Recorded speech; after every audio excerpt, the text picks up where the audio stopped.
प्रिय छात्रों नमस्कार। एनसीईआरटी फिजिक्स कक्षा 12वीं में आपका स्वागत है।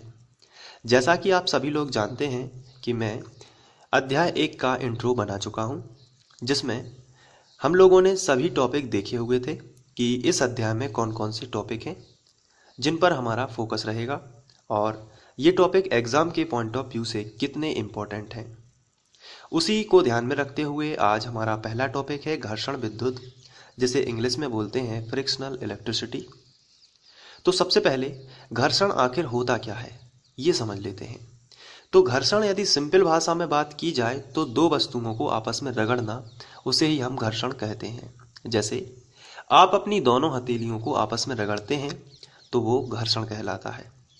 घर्षण के फलस्वरूप ऊष्मा उत्पन्न हो सकती है और कभी कभी पदार्थों में विभिन्न प्रकार के गुण आ जाते हैं, जिनमें से एक गुण है विद्युत। जैसे सबसे पहले हम इसको देख लेते हैं कि एग्जाम में क्वेश्चन किस तरीके से आता है।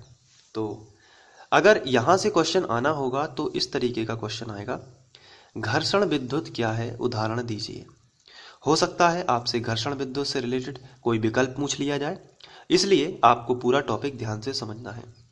घर्षण विद्युत, घर्षण का मतलब आप समझ गए होंगे, घर्षण करना यानी रगड़ना। अब इसमें आपका जो उदाहरण दैनिक जीवन का कोई भी एक आध प्रयोग होगा उसको हम देख लेते हैं। जैसे आप सूखे बालों पर यदि कंघी करते हैं और उस कंघी को ध्यान रखना है उसमें तेल नहीं लगा होना चाहिए। अगर आप सूखे बालों पर कंघी करते हैं और उस कंघी को कागज के छोटे छोटे टुकड़ों के पास ले जाते हैं तो वो कागज के छोटे छोटे टुकड़े उस कंघी को आकर्षित कर लेते हैं। आप प्रैक्टिकल भी कर सकते हैं। अपने पेन को अपनी शर्ट पर रगड़िए।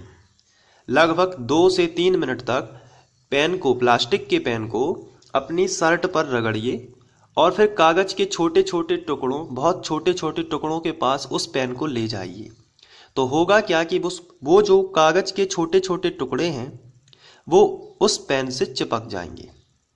पहले तो नहीं चिपक रहे थे, अब क्यों चिपक गए?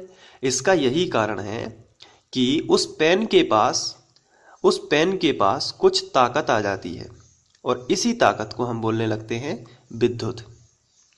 चूंकि ये रगड़ने से प्राप्त हुई है, पेन को आपने कहाँ रगड़ा? शर्ट पर, तो घर्षण के कारण प्राप्त हुई है, इसलिए इसे बोलते हैं घर्षण विद्युत। तो इसे मैं चित्र के माध्यम से आपको समझाता हूँ। थोड़ा सा चित्र आपको समझना है कि ऐसे बनाने के लिए मैंने बना दिया है। जैसे आप कंघी जो है, या कोई प्लास्टिक का पेन भी हो सकता है, प्लास्टिक की कोई चीज़ भी हो सकती है, प्लास्टिक हो सकता है मतलब।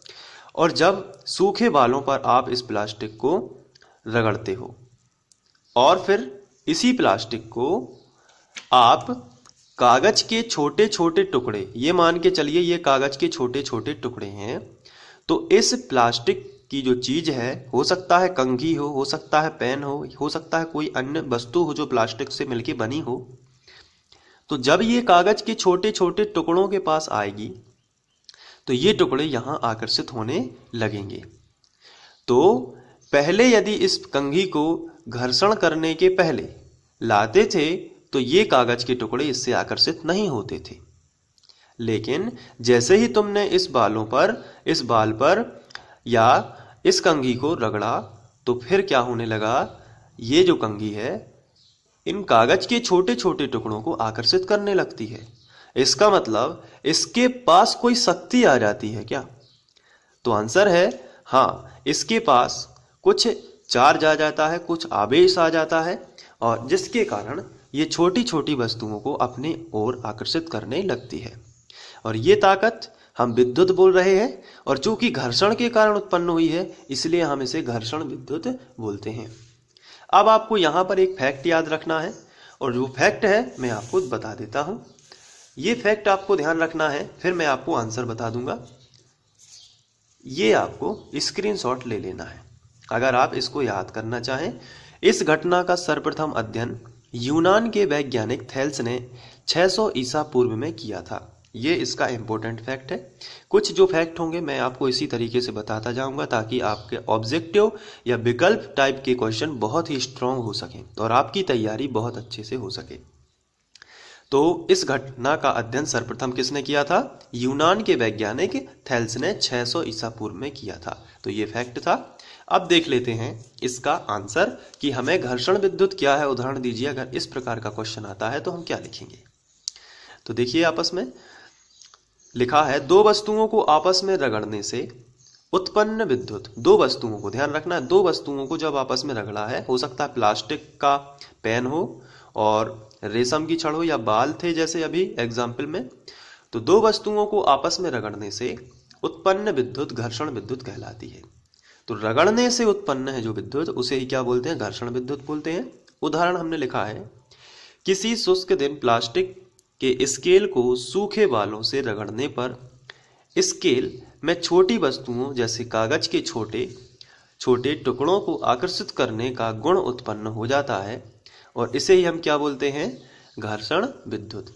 तो ये है इसका आंसर और मैं चाहता हूं कि आप इसका स्क्रीनशॉट ले लीजिए या वीडियो को पॉज करके इस आंसर को लिखिए। तो प्रश्न भी लिखना है और आंसर भी आपको लिखना है। इसके बाद हम बात करेंगे नेक्स्ट टॉपिक की, जिसका नाम है धन और ऋण आवेश। तो सबसे पहले आप इसको याद कर लीजिए, इसको क्लियर कर लीजिए, फिर आप नेक्स्ट वीडियो में मिलते हैं और हम बात करेंगे धन और ऋण आवेश की। Thank you.